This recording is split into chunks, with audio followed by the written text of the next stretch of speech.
How's it going, everybody? I have got some more magic for you today with a mono black sacrifice deck. I've seen some really interesting iterations of, say, for example, Rakdos and Orzhov Sacrifice in the new set, but I wanted to start simple with a mono black sacrifice deck for anyone that's still working on getting any kind of shock lands, people that don't necessarily have those yet since they just released. So I wanted to focus on a monocolored deck because at least at the beginning of the season, this is going to be one of your more budget-friendly options. And I was just, playtesting some of these cards, and I saw that many of them were in black that I was preferring to use, so I decided to lean towards mono black and give that a try before I dip into some of the other options. Now, I went ahead and separated out here the new cards from this set. I'm going to go over them first. A lot of these are really cheap cards that synergize very nicely with this deck. First off, we've got Vile Boggart. This is a 1-drop 1/1, and when it dies, you put a -1/-1 counter on target creature. This can altogether remove an enemy creature. It acts as a good blocker as well as a fairly aggressive attacker because you're not as worried about your opponent blocking it early. And if you sacrifice it, then you get to put that -1/-1 counter on your opponent's creature. So really good synergy there. We've got Mud Button Curse Tosser. This is a 1-drop 2/1. It has a stipulation whenever you cast it that you can either behold a goblin or pay 2. So when you behold a goblin, you can either reveal one that's on the battlefield or in your hand, and it will reduce its mana cost back down to that 1 that it's intended to be instead of charging you extra. We do have very many goblins in this deck, including itself. We have 10 because we have the Curse Tosser, the Boggart, and also a few Stalactite Stalkers. I thought Stalactite Stalker was very good in this as well because we do descend frequently, so we do often get those +1/+1 counters, which are really nice. And much like it in this deck, we've also got Moonshadow. This is another one of the new card inclusions. It has Menace.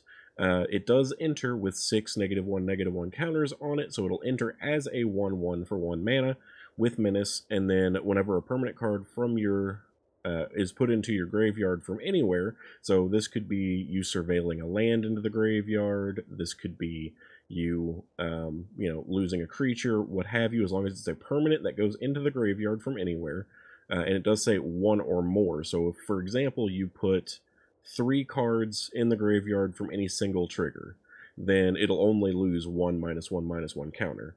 However, if you end up with 3 permanents in the graveyard from 3 separate triggers, then that's going to be 3 separate -1/-1 counters that each get removed. So, and the reason I said Surveil, we do have the Snarling Gorehound here, so we do get Surveil whenever we play creatures with power 2 or less. That's going to be pretty much everything until you hit over here, because we do have Umbral Collared Zealot, we have Sephiroth, and we have the Rotten Mouth Viper, all very good cards in this sacrifice-oriented style. So let's see. Basically, the Moonshadow's -1/-1 counter effect is a descend trigger.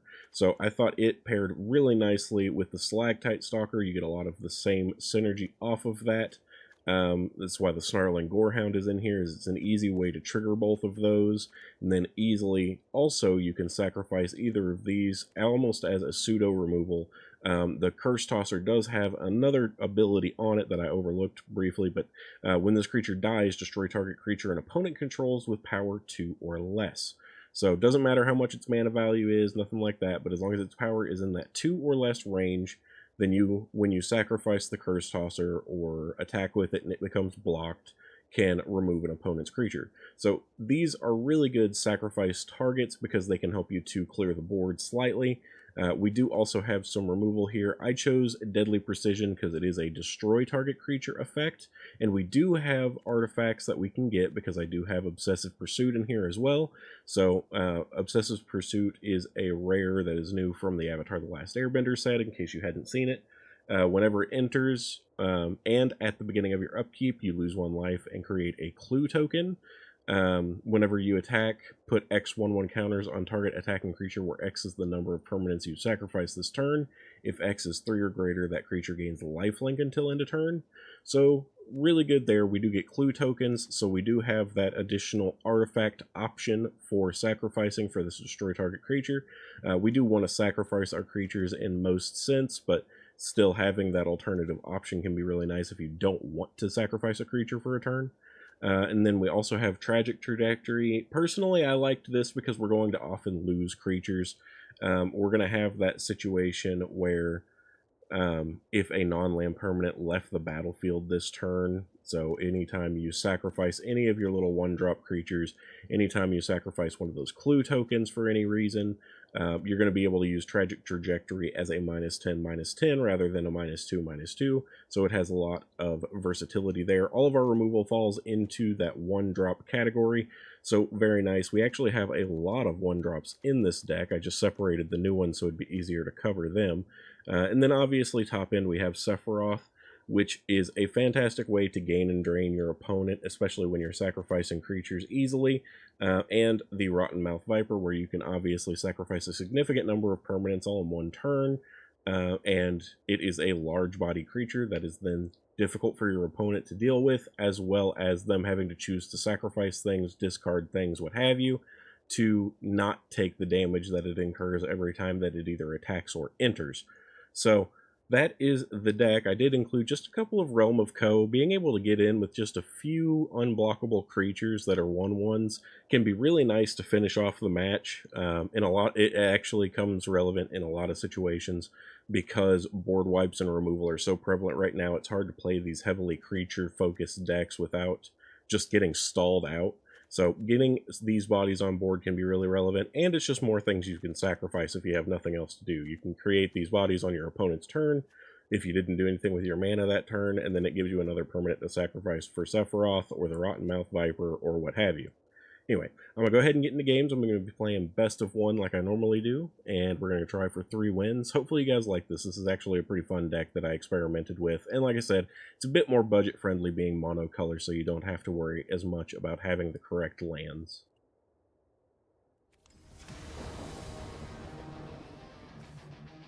Alright, unfortunately our opponent does get to go first, but we've got a pretty good looking hand here, all things considered.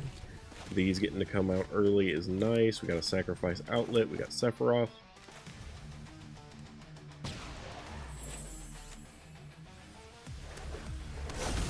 An ally deck. Kind of surprising to see that right on the heels of this new set coming out, but I guess that's just people don't want to try new cards.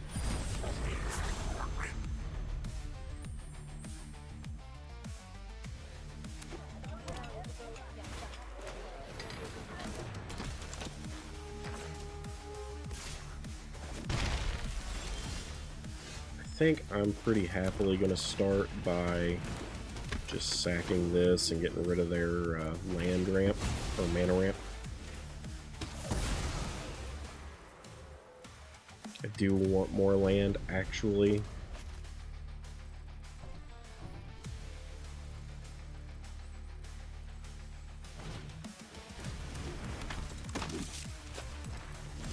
Okay. I think in this case, we would like Sephiroth, but I don't see it happening. So let's just go here. Yeah, I think I'm pretty okay with that. We'll hold off, because we can sack that to Sephiroth on this next turn unless we need to sack it to blow something up intentionally. Okay, roll in our other dudes. Okay. Yep, don't care. Now we've got 4 land here. We can go Sephiroth, sack this.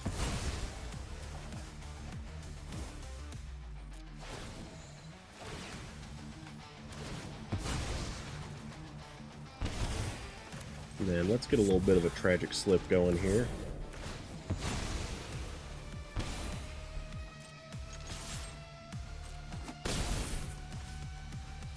Not bad. So going pretty okay so far.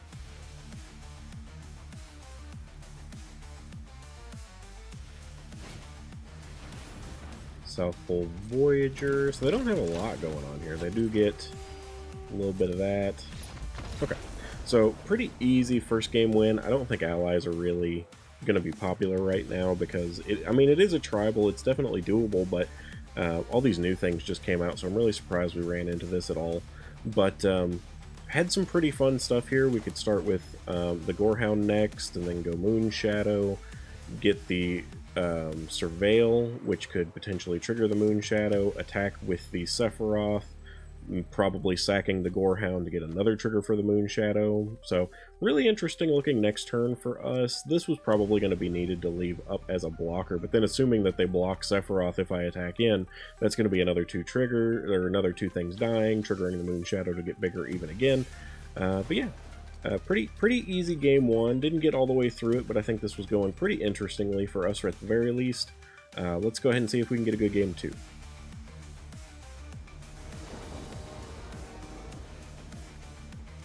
Alright, this actually looks like a pretty okay opening, and we get to go first, so I'll keep. Sadly, our mud button can't be played yet because it does require me to have another goblin to reveal this early. But we're going to start with the Gorehound either way.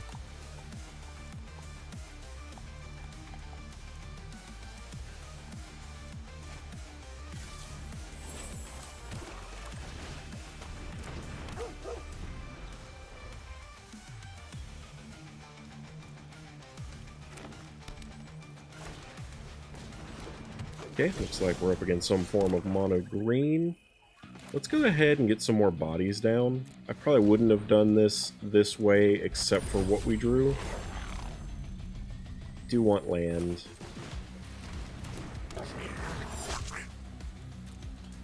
Go ahead and attack in with our 1/1. Now we have options for Sephiroth on this next turn, and I actually really like that, so.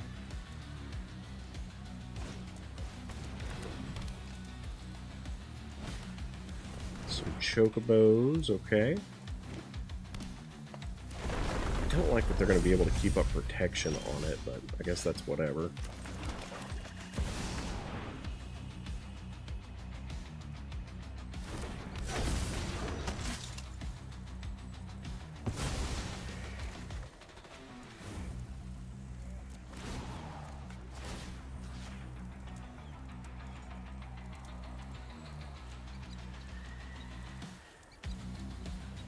Looks like they're going to go ahead and use a snakeskin veil there. Not necessarily a bad choice, just kind of a surprising one. I don't expect a block here. That would be kind of crazy now that they can't protect those. I'd get to kill both of them if he does. Yeah, that's what I thought.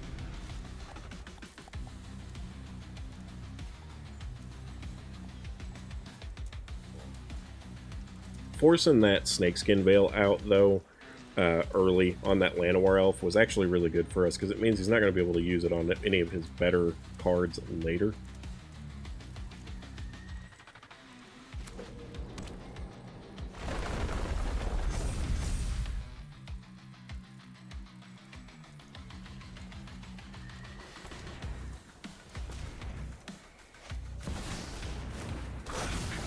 Weird. I don't know why they even bothered choosing what to tap there, but okay. Harmonizer's rough. Really would love if I have a way to get rid of that, and it looks like I do. So I appreciate that greatly.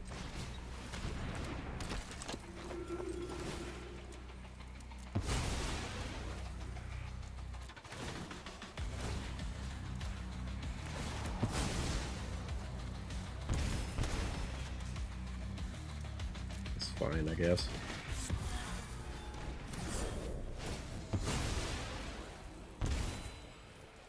Then we'll go ahead and get a Sephiroth flip while we're at it.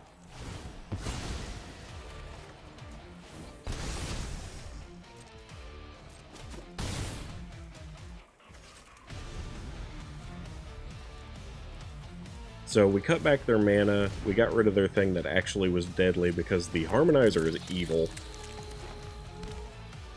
I think we're actually looking in a pretty good position to just win here.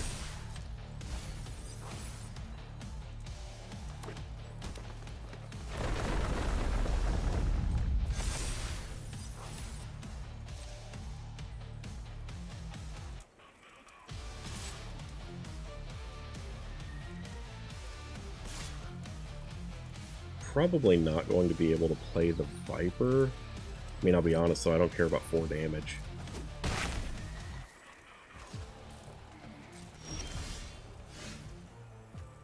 So what do we feel like? Probably Boggart, because we're going to be able to sack it. Maybe another one of these.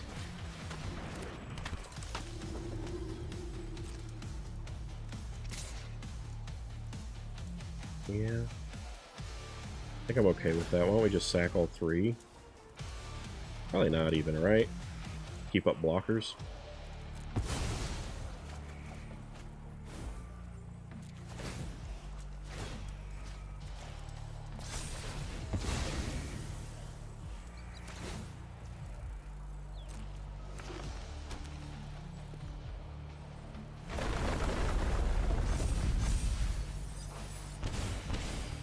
Okay, and now he's just dead because he can't block. So, took a little bit of thinking. I was a little worried. We still had sacrifice options here if we absolutely needed it, and we drew a land. I'm gonna skip that. But yeah, overall pretty good. Sephiroth getting the flip was nice. Removal worked out. The things we sacrificed were really beneficial for us for clearing out a lot of their threats. Forced them to use the Snakeskin Veil early. Getting rid of Badger Moles is always nice. This one I think got milled. Might Form Harmonizer had to be gotten rid of, because that thing is dangerous, so getting rid of it with that tragic trajectory and then getting the Sephiroth flip off of that too. Really nice. Could have sacrificed these as well, gotten extra card draw, gotten more pings, just didn't really need it. Wanted to make sure I had blockers in case there was something I wasn't seeing that could have happened.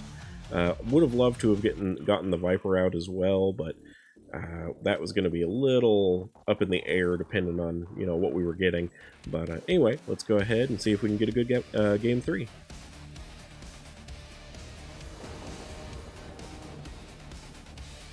Alright, opponent gets to go first, which is unfortunate, but I kind of like what we have here, so I'll go ahead and keep this.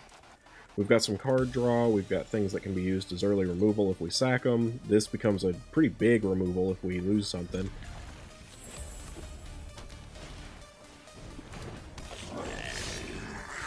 Okay, first things first, I think we gotta go here because this really requires us to behold a goblin.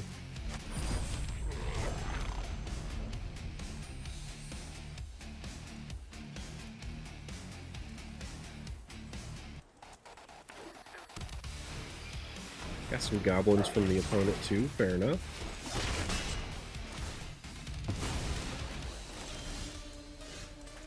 Let's go Moon Shadow.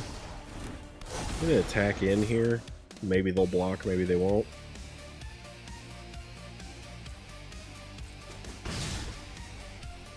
And then I'm gonna use Corrupted Conviction to draw, which I think is still just the best option here.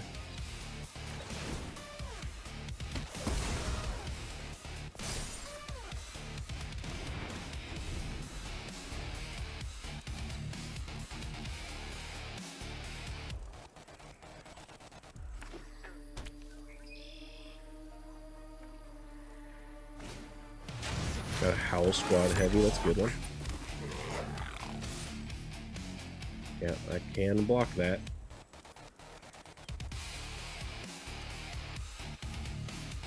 You're fully tapped out, I don't know what you think you're gonna do.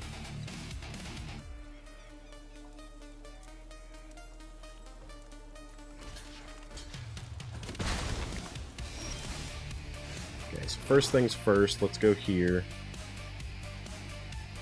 I think I'm actually going to go like this. There were some other options I could do, but I feel like this is pretty important.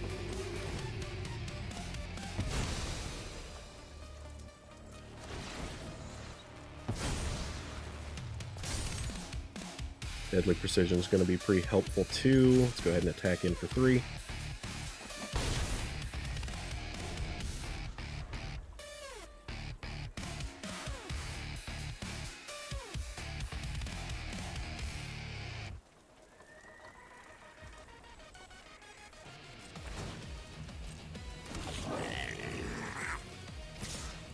Really? So I will block this, I don't care.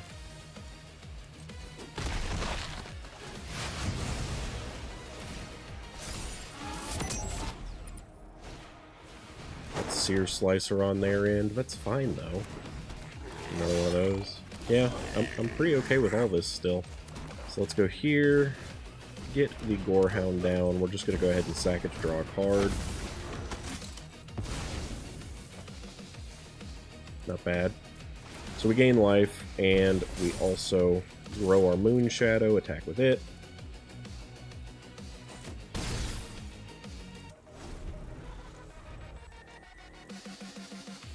We're going to have a really nice turn on this next one where we can just blow up most of the board and win, I think.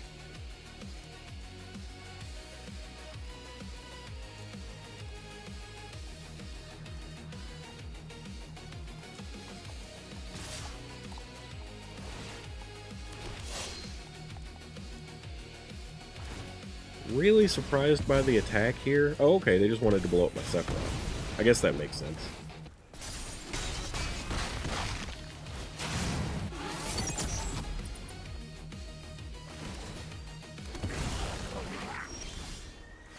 Okay, well, we're going to start here.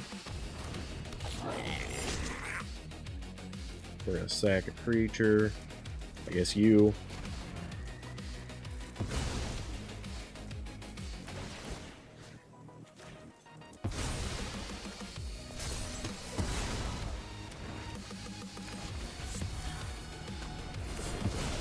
Down to 1/1/1 token, and we hit him for 7, so now we just need 1 more damage to finish it off.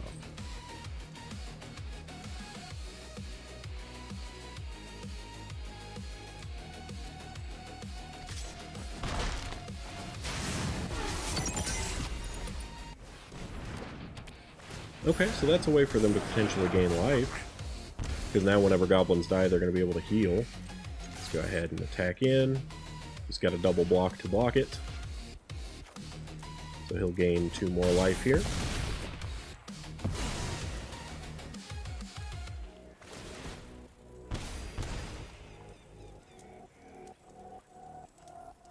And yeah, so I think that's good there. We do need something to help us get through. Okay. Well, we finished off and got a win here. I appreciate that they were doing goblins. Was this mono red? More or less. They splashed black. I don't know how much black they actually put in. I don't think... What is this? Eclipsed Realms going goblin. This is an uncommon. It doesn't enter tapped. It's not bad. It's not a bad land in this situation. They obviously did have Splash Black because they had the Curse Crafter and they had the Boggart Mischief. I actually have been working on goblins myself as well in Rakdos, and I think this is a lot of fun. I wanted to build this deck because it synergizes so well with this Moon Shadow and stuff, but yeah, overall, not bad. 3 fairly easy games. You can see a concept of how this works. I do want to say this deck is more or less a rough draft. This is something that I played around with it yesterday and tweaked it a little bit, but I'm sure there are more improvements that could be made. So try it out. Let me know if you have anything that's working a little better for you, if there's any changes that I could make that you guys have found are working. And let me know what you think of the deck. Let me know how it works for you. Anyway, that'll be it for this video. Thank you all for joining me, and I hope to see you in the next one.